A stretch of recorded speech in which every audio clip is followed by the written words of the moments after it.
The man's name was Richard Coleman, a powerful real estate tycoon feared by his rivals and respected by his employees.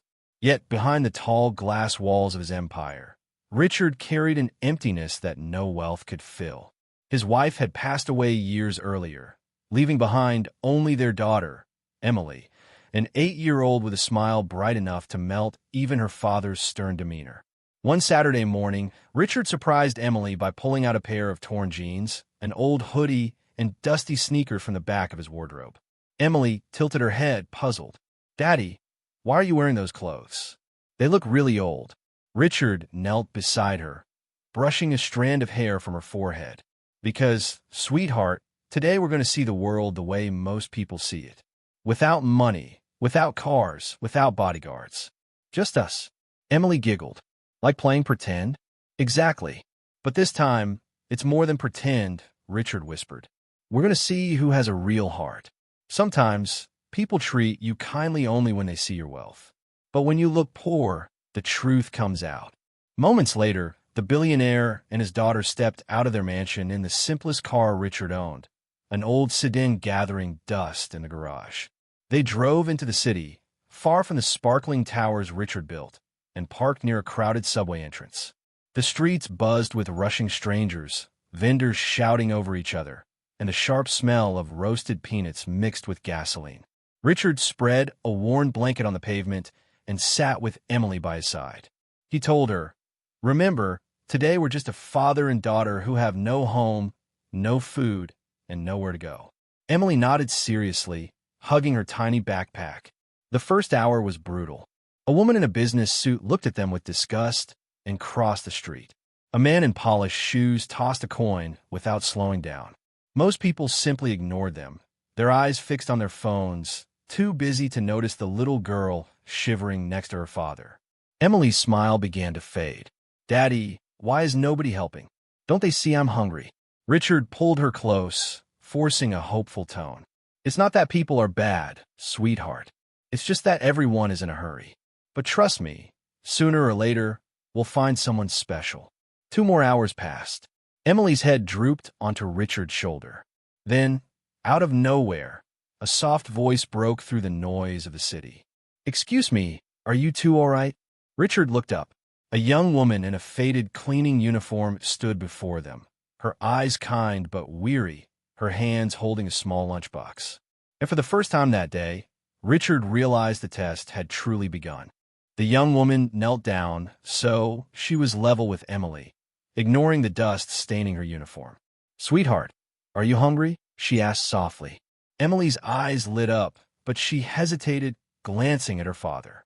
Richard, staying in character, nodded faintly. "We haven't eaten all day," he said, his voice heavy with fake weariness that suddenly felt real. Without a second thought, the woman opened her lunchbox. Inside were 2 sandwiches wrapped in wax paper and a single apple. She pushed them gently toward Emily. "Take it. Kids should never go hungry." Emily looked up with wide eyes. "But what about you?" The woman smiled, though her stomach growled audibly. "I'll be fine. I can always eat later." Richard's throat tightened. This wasn't pity money tossed on the ground. This was sacrifice, the kind of generosity that no amount of wealth could buy. "Thank you, miss," Richard said, his voice cracking slightly. "What's your name?" "Claire," she replied. "Claire Dawson. I work as a cleaner in one of those big office buildings nearby. Not much, but it pays the bills." She hesitated, then added, "At least most of the time." Emily chewed a bite of the sandwich and mumbled with her mouth full, "You're really nice. You remind me of Mommy." Claire's eyes softened. She brushed Emily's hair gently. "Well, I'm not your mommy, sweetheart, but today I can be your friend." For the next few minutes, she sat with them, talking as though they weren't strangers on the sidewalk. She asked Emily about her favorite cartoons, what she wanted to be when she grew up, and listened carefully to every childish answer. Richard watched silently, stunned by the patience and kindness this young woman showed despite clearly having so little herself. Then Claire stood up reluctantly. "I have to get back before my supervisor notices I'm gone." But she reached in her pocket and pulled out a handful of coins, her bus fare for the week. "Here, it's not much, but maybe it can help you two get through today." Richard froze. No, we can't take your money.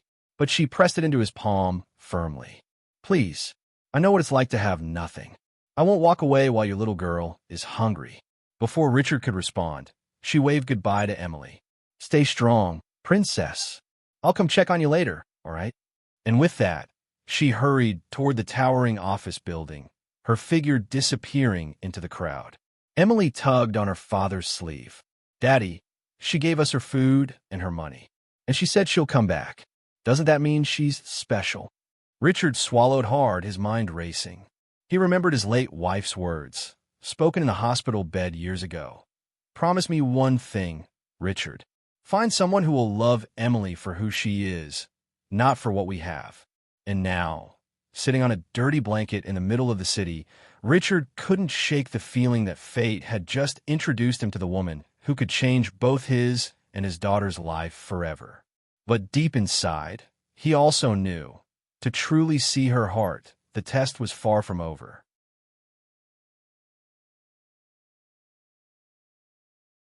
That evening, after returning to their mansion, Richard couldn't stop thinking about Claire. He sat in his private study surrounded by shelves of books and a view of the glittering skyline. But all he could see in his mind was the image of a tired young woman giving away her last meal to a stranger. Emily bounced into the room in her pajamas, clutching her teddy bear. Daddy, do you think Claire will really come back tomorrow? Richard smiled faintly. I think she will. People like her keep their promises. The next day, dressed once again in ragged clothes, Richard and Emily returned to the subway entrance. Hours passed, but Emily's faith never wavered. And just as the sun began to dip behind the skyscrapers, Claire appeared, her uniform still wrinkled, her shoes more worn than before. You're still here, she said, sounding both surprised and relieved. I was worried. Emily ran into her arms without hesitation. You came back. Claire laughed softly, though exhaustion lined her face. She handed Emily a small paper bag. I stopped by the bakery on my way out. Got you something sweet. Inside were 2 pastries, clearly bought with the little money she had left. Richard watched silently, his heart heavy with guilt. He was a billionaire letting this young woman spend her hard-earned coins on them, just to prove something to himself. They sat together on the sidewalk, talking as strangers passed by.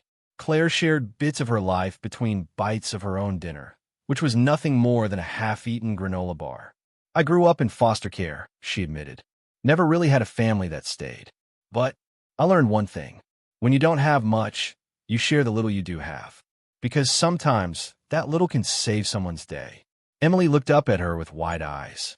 You're like a superhero. Claire chuckled. Not quite, sweetheart. Just a regular person trying to do the right thing. As night fell, Richard decided to push the test further. We don't really have a place to sleep tonight, he said quietly, lowering his eyes. Do you know anywhere safe we could go? Claire hesitated, biting her lip.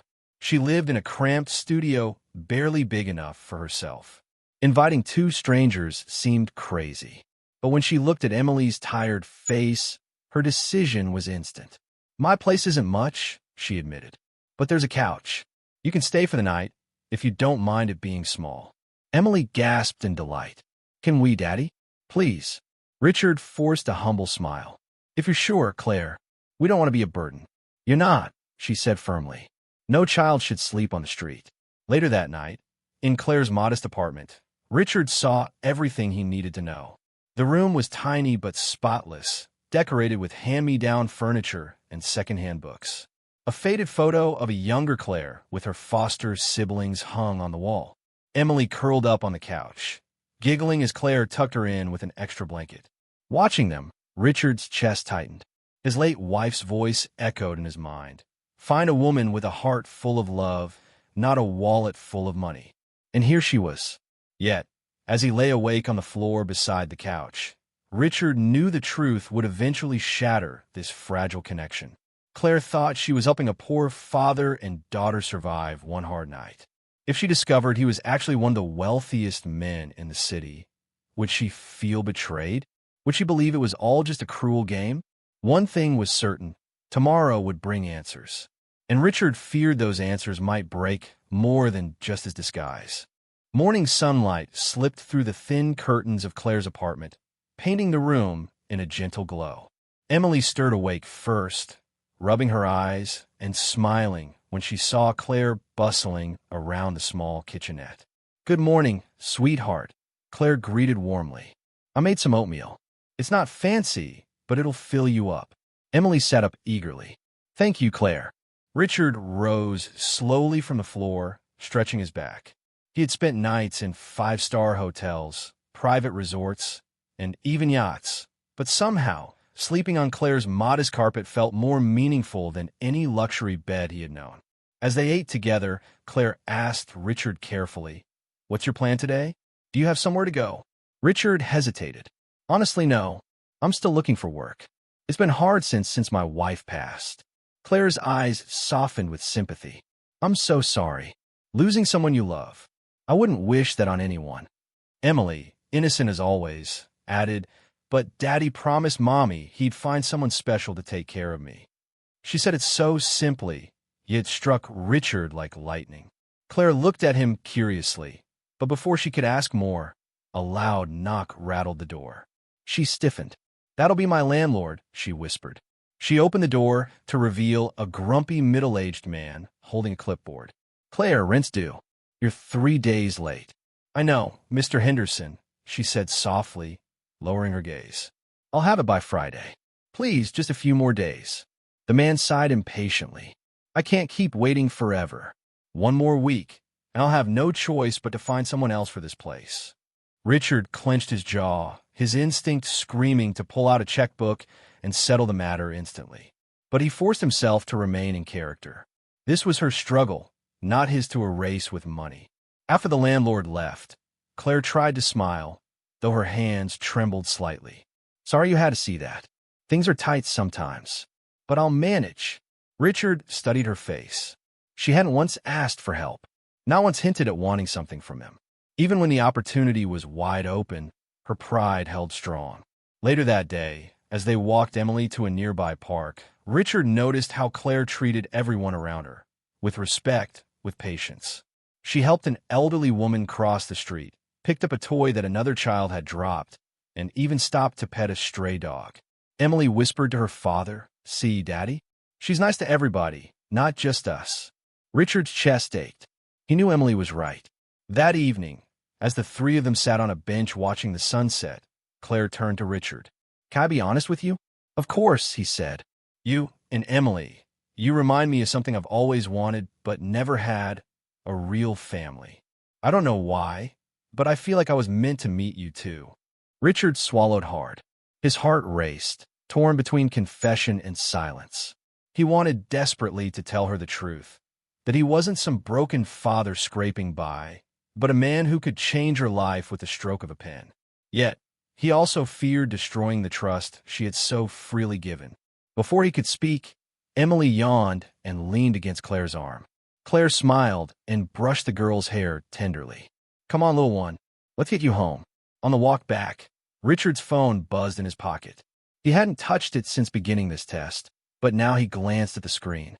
It was his father, Victor Coleman, the iron-fisted patriarch of the Coleman Empire. The man who had taught him that emotions were weaknesses and kindness was a liability. Richard ignored the call, slipping the phone back into his pocket. But a cold chill spread through him.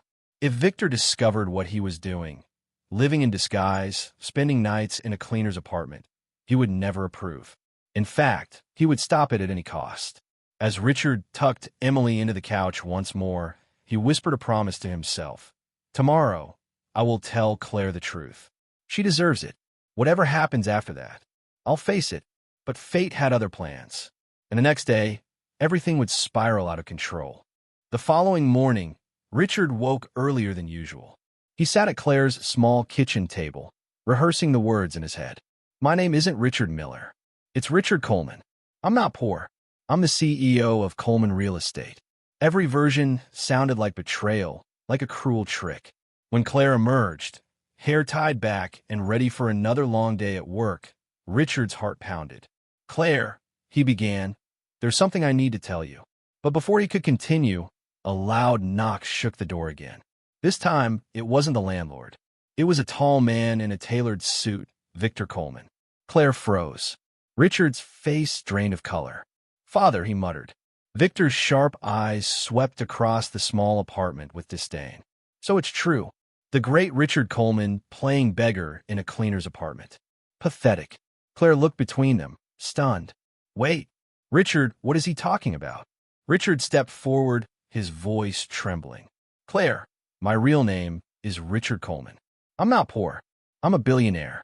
I disguised myself because I needed to know if there were people in this world who could care about me and Emily without money being involved. And you proved that." Claire staggered back, her expression torn between shock and betrayal. "So everything you told me, it was a lie?" Victor cut in coldly. "Of course it was. And now that you know the truth, you'll take your free pastries and walk away.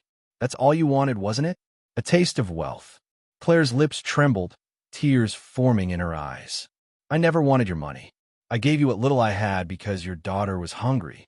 That's all." She turned to Richard. "But you lied to me. You tested me like I was some experiment. Do you have any idea how humiliating that feels?" Emily rushed forward, clutching Claire's hand. "Please don't be mad at Daddy. He just wanted to find someone like you. And I want you to stay. You're the only person who ever made us feel like a family again." The room fell silent. Claire looked into Emily's pleading eyes, then at Richard's broken expression. Slowly, she exhaled. "I can forgive the disguise," she whispered, "but only if you promise me one thing." "Anything," Richard said quickly. "Never lie to me again. No more games. No more tests.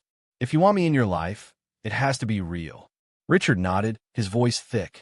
"I promise. From now on, everything is real."